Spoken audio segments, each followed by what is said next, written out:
Good morning, Phoenix. It is a beautiful hot day today.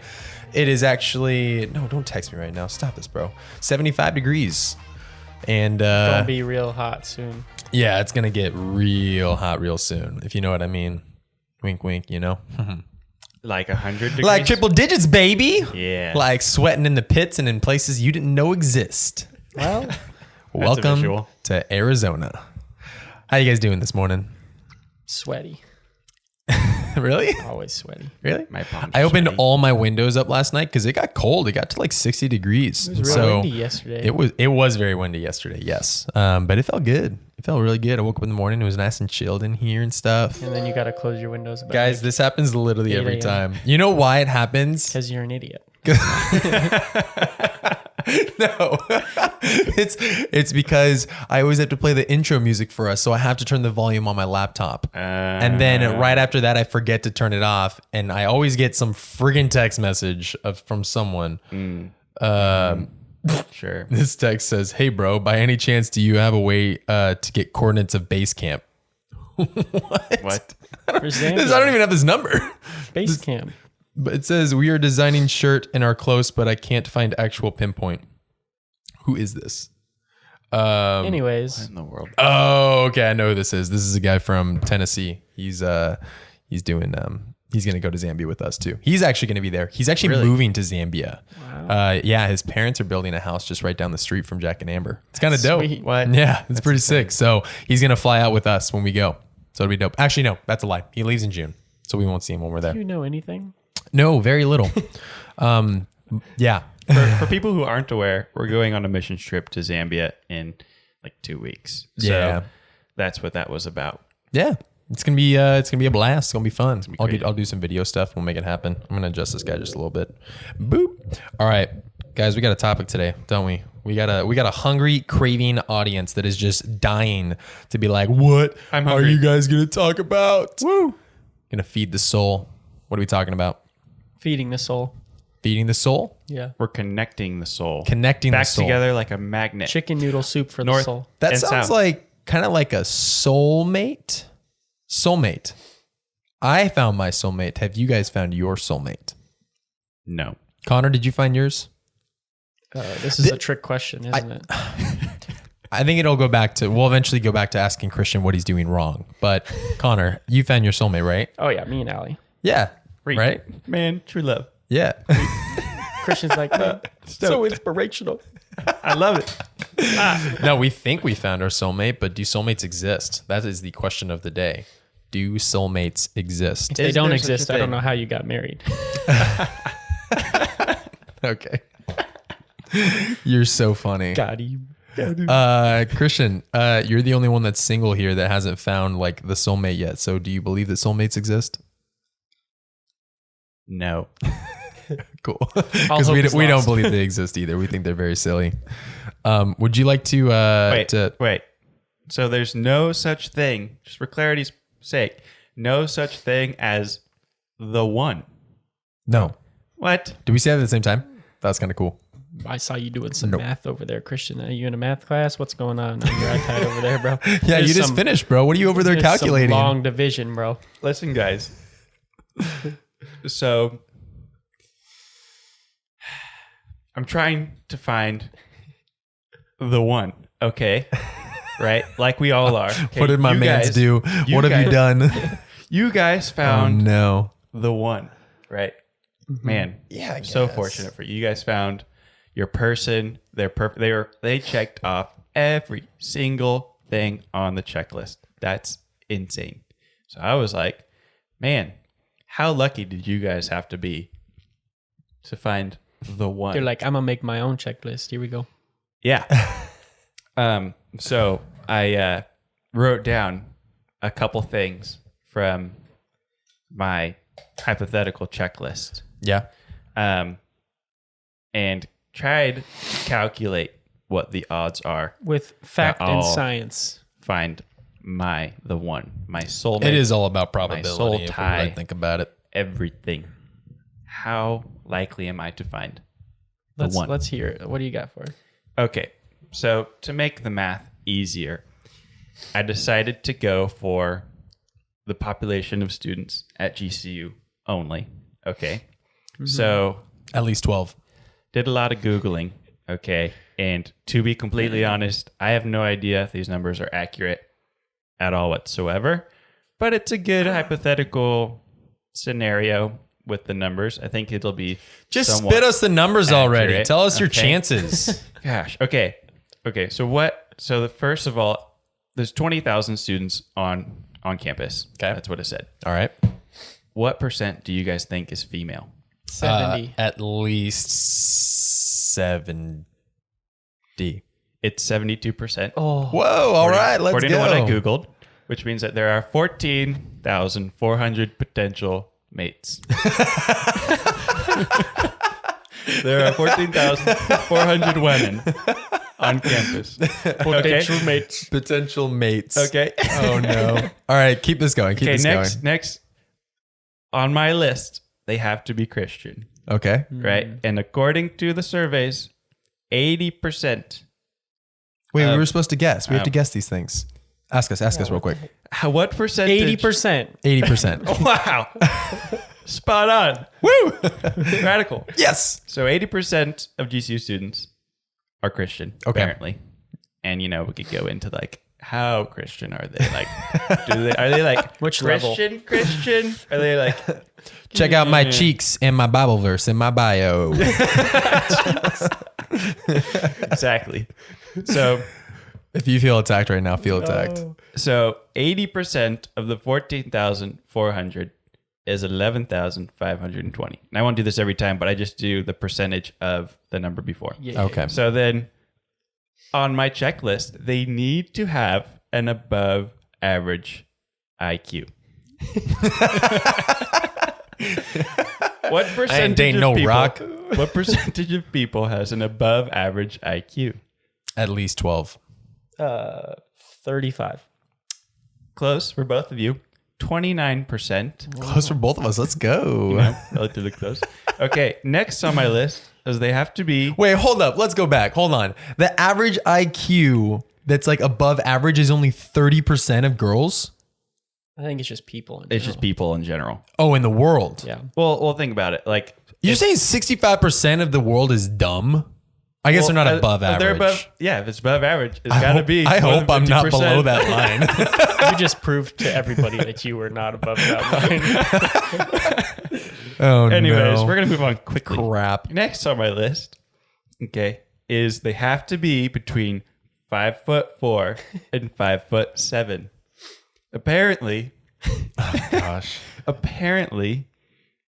female population 40% fall into I just said the percentage again. You guys were 40%. supposed to guess. How many females do you think fall between 5'4" and 5'7"? Of the entire. 40%. Go ahead and Well- guess. Go ahead and guess, Remy. 40%. My guess is like, no. Yeah, my guess is going to be around like 30%. Yep, it's 40%. Good job, Connor. Connor, did you look over at his screen? You're cheating right now. No, I said it, and you were on your. You're phone. not allowed to answer anymore. Stop looking at his He iPad. told it. I Stop said it. this. I hate losing. Go ahead.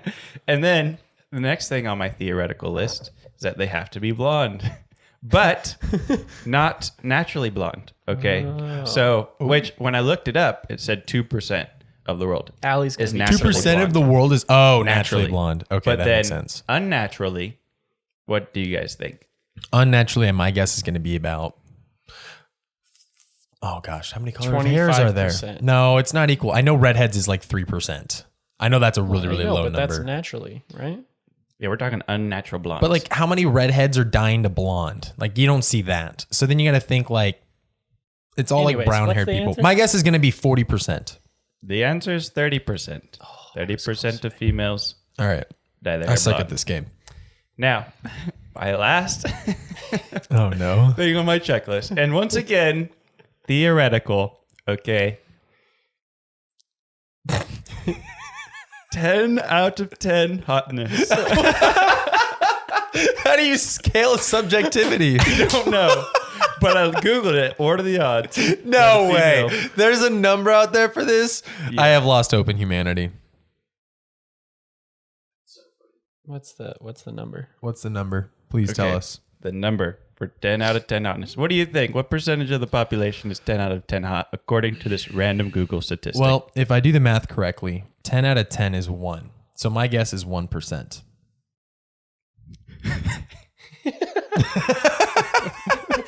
Once again, IQ below average. Anyway, Connor, what do you I'm gonna think? say 5%. You're correct, Connor. It is Yeah. 5%. I was not that far off, though. Let's be honest. I was not honestly- that far. All I right, was Christian, what's it 4% come out off. to here? What we got? Okay. What are you working So with? we start with 20,000 GCU students. Multiply it by all those percentages that I just went through. So female, Christian, above average IQ, 5'4" to 5'7", blonde, 10 out of 10 hot. It ended up being 20 women. 20 women. We got to find you those 20. Okay, but so to like think of this in like an easier way to like visualize it. And I went back to, okay, what are the odds? 20 out of 14,400 females. Okay. So that would mean 1 out of every 720 girls at GCU, according to this list and these percentages, could be my perfect checklist soulmate person. So I need to meet 720 girls at GCU while I attend GCU in order to find the one. And she has to like me back. That was something we did not factor That's so funny. in. Okay. Well, You're in big trouble, buddy. yeah, there's not a lot of hope for you. I'm sorry. Yeah. And okay, obviously, like for me personally, I don't have a checklist that I go off of to look at people, but like I think that there's a lot of dudes out there that legit have a checklist that look exactly like this and is actually longer, Or they just have the 10 out of 10 hotness one. or just the 10 out of 10 hotness. Where did you find that number? I don't ask. Okay. Not a good question. It's my own number. Don't ask questions you don't want to know the answer to. This completely goes contrary to everything we I remember. preach. I remember what it was. I So swear. This guy was like, okay, like he kept track of like how many girls he thought was 10 out of 10 hot out of all the girls that he met. Yeah. And he was like, oh, like every 1 out of 20 girls that I've met, I thought was 10 out of 10 hot. And so he was like, 5%. And so you Genius. could do that for yourself. You could Man's be a like, genius. Wow. you could literally, it wouldn't take that long, especially if you go to GCU or any other college. You just walk around campus, count how many girls you see, and count how many you think is 10 out of 10 hot. And that's the percentage, like legit. You could figure out what percentage of the population you think is 10 out of 10 hot Oh my by going gosh. around and counting Oh no. that, Well, which is crazy. Okay. But I mean, that's how you do it. That's how they got it. so that's how you find your make believe soulmate. Yep. I feel bad for you. Yeah, That my sucks. odds are. So let's get realistic here. Do soulmates exist? We've kind of already answered it, but like, why do we think they don't exist? I mean, if you think about it, I mean, I know you're going to go into Remy about the whole mythology and everything of where it originated, but I think It's not a myth. a lot Just of people, even Christians, think it exists because it's honestly just a cultural thing. Yeah. Like the thing that always pops into my head is the whole concept of the show How I Met Your Mother, which is a great show, honestly. Second on my list. Have I told you how I met your mother? Oh man. Is that your birthday party? Anyways, She's so sweet. the whole concept of the show is pretty much Ted, the main character guy, is trying to find out, or he's telling his kids like, this is how I met your mother, but it's through like 9 seasons. It's this whole thing, but It's a really long story. he believes like there is this one person who he is destined to be, in relationship with, and if he doesn't find that one person, then he's screwed. And he goes through all these different relationships. He gets left at the altar, all these different things. Yeah. Tough. And it's dangerous. Like, we have to talk about this because it's dangerous, especially for Christians who believe this and who are actually trying to find their soulmate and getting into great relationships and then dipping out of them because they thought this person maybe not isn't their soulmate, or getting into unhealthy relationships because they think that person is their soulmate. Well, I mean, a big danger of this is just coming from like social media and from media. Cause like you watch movies all the time where they find that perfect person for them, you know, and that can be a really dangerous idea because then it makes you think like there has to be one out there for me just like this too. Like there's going to be that one person that's just perfect for me. But that movie always ends on like a good note and it's like the start of their marriage. It's not like 5 years down into their marriage or 10 years down in their marriage. It's like, how are things going still? It's like they probably ended in divorce. Yeah. And they probably got remarried and then divorced again because the divorce rate right now in America is 50%, but the remarriage second time around divorce rate is 60%. And then the third time around is 70. So getting remarried, you have a bigger chance of getting divorced again. So like if getting remarried to try to find this right person was like the idea or like that's how it worked, then why is the percentage so dang high of you getting just like divorced again? Because it wasn't the one. Because it wasn't the one and you got to keep looking. And I think it's because they're not doing the math like Christian, you know? I think they're not doing enough like real calculations, you know? Real factual calculations. They're not doing enough. No. All right. Well, let me just explain a little bit of like where the soulmate idea comes from. So, a long time ago, there was an ancient tale that told the story of Aristophanes, a comic playwright and contemporary of Plato. He told a story of some two-headed hermaphroditic giants who were claved apart by the jealous Zeus, fated thereafter to seek their other halves forever. If you can look past... Oh, nope. No, all right, that's it. Thanks for joining in my old storytelling voice. Wow. If you guys want me to read you a bedtime story, I got you. There once was a man who lived in a small little home in the East Woods. Okay, wait. What? So there are these big things, and they got split in half by Zeus. Yeah. So yeah, Zeus just was kind of like mad. He was like jealous of them, so he was like, whoosh, like ripped him in half. He was like, ka-chow, and then split him in half. Yeah, he went Lightning McQueen. Ka-chow. Ka-chow. Wow. Owen Wilson. Wow. Yeah, no. So they split in half, and then it was their destiny or their whole rest of their lives they were spent trying to find each other again. So this is where the idea comes from. And then we think it's romantic. We think it's cool. And then we like turn it into this whole beautiful narrative that just pushes in the media world, especially with like TV shows and movies and stuff, because it's supposed to like be something that people love because they like the idea of it. They like the idea that there's like a perfect person that's out there for you. You know, it's attractive, but when you get down to the nitty gritty of it, it's so unrealistic. So when it comes to like a relationship and what we should like actually be like looking for, like realistically, what is our mindset towards finding that person? If soulmates don't exist, then what is the purpose? Like, how do we look for someone then? Like if soulmates don't exist, there's not a perfect person for me. Then how do I know that? Like, do I just like pick random? Do I just go find a girl and just be like, I pick you, like a Pokemon kind of thing? I choose you, Pikachu. Pika. Or is there like a system that you kind of follow? I don't know. What do you guys think? Well, I think one thing to always go towards is what is unchanging.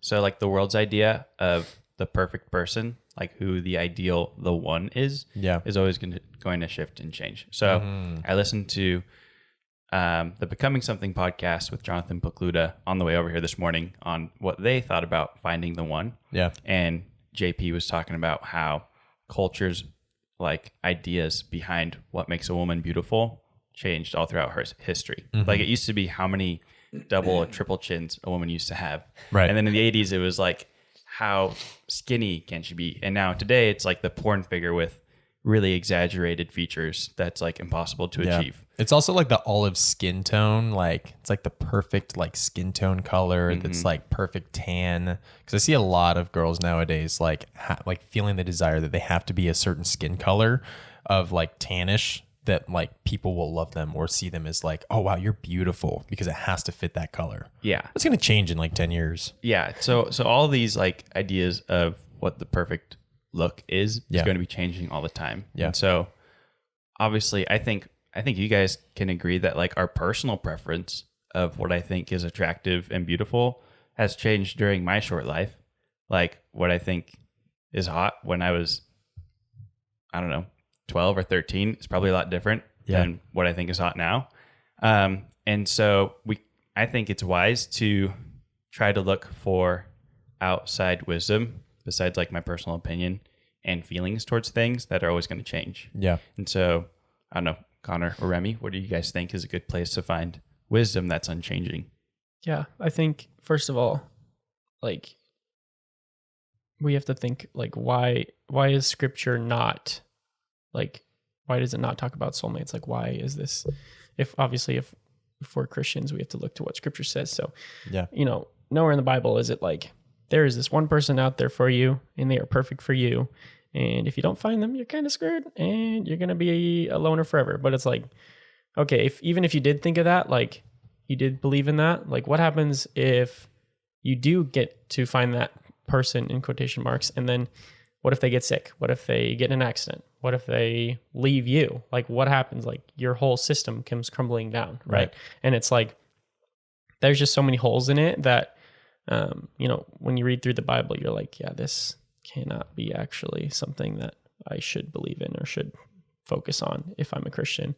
And so I think something that is dangerous for Christians is when they think about soulmates, they think about, I'm going to find the other half, like something that completes me, somebody that is, my better half in quotations marks. You hear that all the time in like wedding vows or whatever. Like, I found my person who completes me. Like they were my other half. Yeah. I've been looking for them forever. It's like, that should not be if you're a Christian. And it's not because, you can't love that person. You can't adore that person. You can't like feel like you can't live without them. Like you want that feeling. Like feeling is something that is good when it comes to that. But it also should be like, you should never be looking for, if you're a Christian, somebody who is going to complete you and make you feel, the way that Jesus should make you feel. And I think that's kind of where it stems, especially in Christian communities, is like, I'm lonely. I don't want to be lonely. I'm going to find a person who will fill that loneliness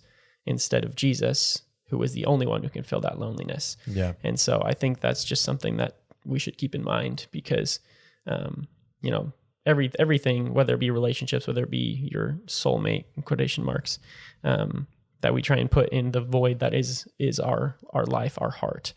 Besides Jesus, it's not going to work out. Yeah. I think like going back to what you said, the idea of a soulmate is predicated on the idea that you're not going to change as an individual, that your personality is not going to change over time. And that like your view on who you believe is like the perfect person is going to constantly be changing. Right. Which is so false because we're constantly changing and we're adapting and we're growing and we're, becoming a new person almost every single day. It seems like if we're hopefully as Christians, like conforming to the image of Christ, but even as we mature and experience life, like there's so much more that can go behind that. So if someone is now listening to this and is like, all right, well, crap, soulmates don't exist. This idea of finding the one doesn't exist. It's not reasonable to think about that way. Like, how do we encourage them? What's the mindset that they should have about when they are looking for someone? And like, how do they know if like they should settle for that or if they should just move on to the next person? Because now if like you don't have like the one, then what does that mean? Does that mean that you just find anybody now or do you find someone still? What does it look like? Definitely don't just go with anyone. Okay. All right. Well, we can start there. I think it is really important to love your spouse. Yeah. Love the person you're in a relationship with. Like, I think there's something to be said definitely about making logical decisions in relationships, but you're not going to escape the emotions that drive so much of what you do, especially early on. Like, I mean, I think there's a reason that we were designed to like, quote unquote, fall in love with people because it takes so much time, effort, and energy and sacrifice to like get to know someone and to be motivated to like do that. Yeah. So like it shouldn't be hard to get into a relationship with someone. And I think too, like physical characteristics shouldn't be the first thing that you look for, but they're still important. Like you still want to be able to tell your wife with sincerity and truthfulness that you think she's beautiful. It would be really, really hard to not be able to do that. Yeah. That'd be horrible. That'd be sad. But that's not what you make a priority. Right. So Because So what do we think One that day you're going to be a priority wrinkle is? face. Oh, sorry. I was just going to say one day you're going to be a wrinkle face. So I mean, Yeah. like, you know, A wrinkle face. wrinkle face. yeah. What are those priorities then? If those things are still important, but they're not the priorities, like what do you guys think is the priority for a Christian when they're looking for their Yeah. Well, spouse? I guess I'll share a little bit of insight on how I found my one, you know, Alyssa. Love you, babe. If you're listening to this, I don't know if she listens to my podcast or not. She's in find the out. other room. No, she's Right. not. She left. Oh, she left. Yeah. She's gone. Oh yeah. No, but okay. So I guess just a little bit of background for me and like kind of how this goes. I was in a couple of relationships in the past, only like 2. So it wasn't even like I dated like 16 different people. With And I was like- girls. yes. Yeah. Let me clarify with girls. Forgot we're in 2021. First one I had, it lasted like a month being official, and it kind of just pieced out because it was getting Tough. to the point where we were just too busy all the time, and we were seeing each other only like late at night, and we were tired, and we always fell asleep, and we were getting more physical than we needed to, and so it was like, this is just not healthy. So we pieced out of that relationship. The second one I got into, gosh, I could share for hours on this, but the next one I got into, I had changed my perspective a lot on what it looks like to be in a relationship, right? And what the purpose is behind it and all of that. And so now having this understanding of like, it's not about having all these, you know, small traits that they have to check the boxes off. It's like you're looking for these few core things that really matter most. And then everything else is a matter of compromise, a matter of acceptance, or a matter of patience and growth. And so for me, I met this girl, and it was right at the beginning of freshman year of college, and I wasn't even looking for a relationship, but I was just awestruck by her. And so I was like, I'm going to pursue her. I'm going to be patient. I played this really long game where she wasn't necessarily ready for a relationship. She didn't know what she wanted, but I was patient because I was like, I want her. Like, this would be awesome. So I became a friend for a while, and then eventually it turned to a relationship. But the entire time that I was pursuing her, I had like 30 red flags just going off in all directions of just like, you shouldn't be dating her. You shouldn't be pursuing her. You shouldn't be doing this. I think this is a bad sign. And here's the biggest dilemma is that I kept going to people for advice that were not the right people to go get advice from because they were feeding me this, like, just be patient, just wait. Like, I know there's red flags, but like, just give it time. Then things will work out. And you know what I ended up doing? I ended up wasting 6 months of my life pursuing a relationship that ended up getting me really nowhere. Do I regret having that? No, only because it set me up for so much success for my now marriage. Because going through that relationship taught me a lot of what I really like what really matters most to me and what I care about the most, and things that I thought mattered but really don't matter that much to me. And so I spent about a year and a half being single, and I just spent time reading books on marriage, dating, singleness, pursuing a relationship, like what that looks like, and then just working on like growing myself more than anything. Not like trying to figure out how do I find the perfect one, and then I'm like, cool, now I'm good to go. Now I can go find them. It's like, no, I spent a lot of time just trying to grow myself, and in the midst of that, being like, all right, what is something that I want to look for in a specific person? And I just got to a point where I realized, you know, I have a really good idea of like what I'm looking for and what I'm not. And so when I first met Alyssa, I was like, dang, this girl's kind of cool. 10 out of 10 hotness. 10 out of 10 hotness. I was like, you're one of the 20. This is so sick. Very cool.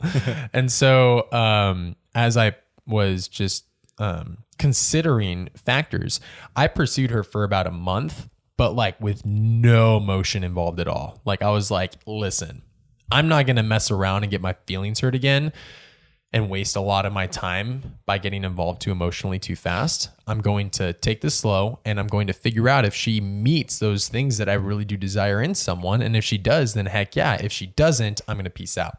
And I think way too many of us get into relationships that start off emotional and physical way too fast, because then they feel like they're tied into it for too long. And then things keep going. And then it's like you have red flags, and then you're like all this confusion and stuff. And so I was so hesitant to do that. And she, on the one side, she loved it because it was very helpful.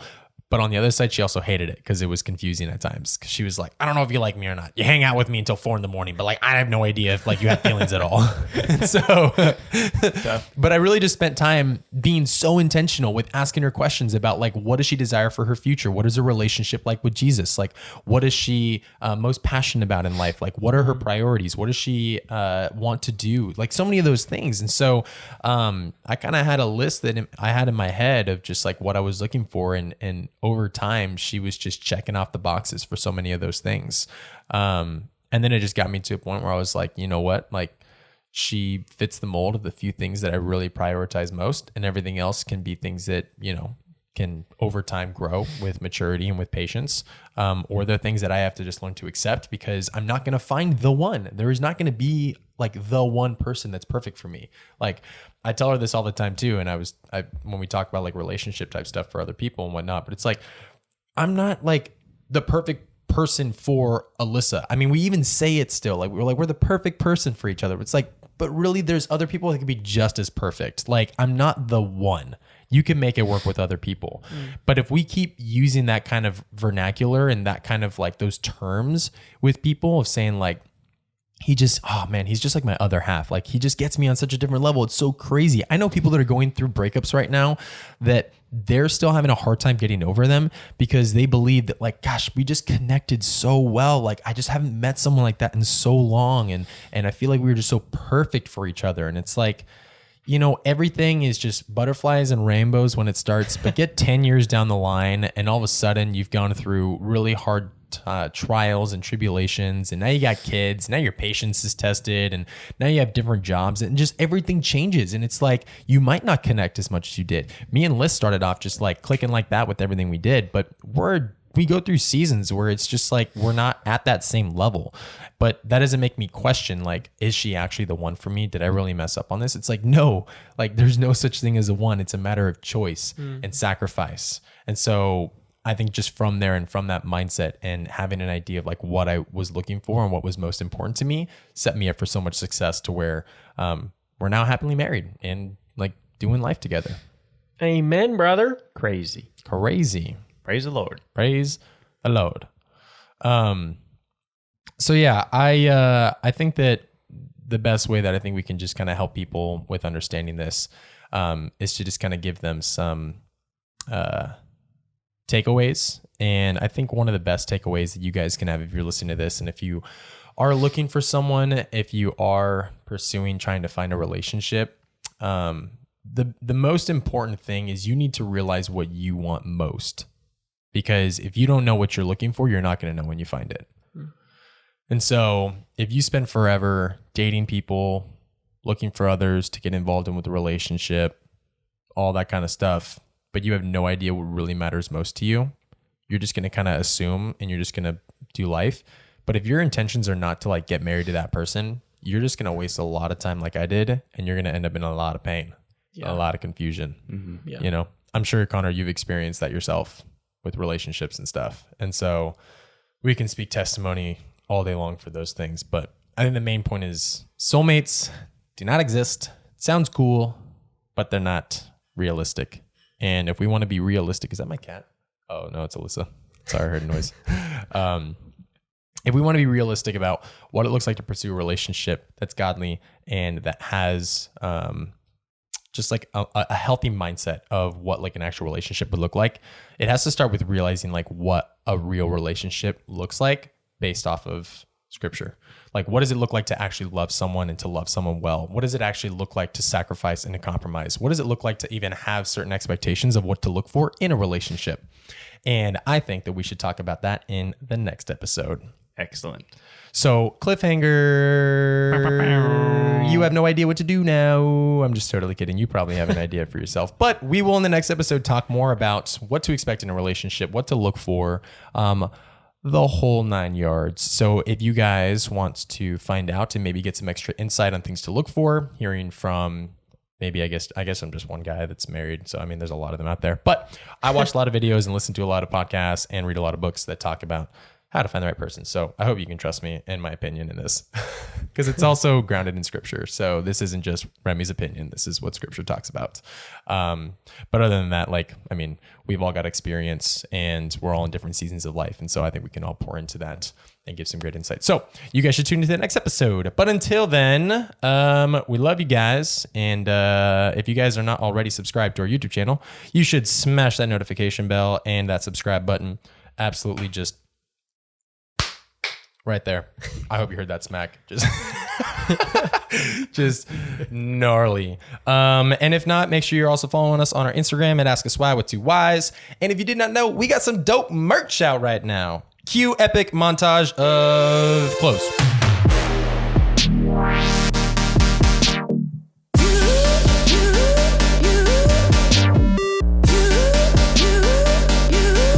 Yeah, so that's our stuff, and that's pretty dope. So if you guys want to buy something, head to our shop on our website. It's going to be on there. And yeah, that's what we got going for you guys. Stay tuned. We got some fun things coming in the future.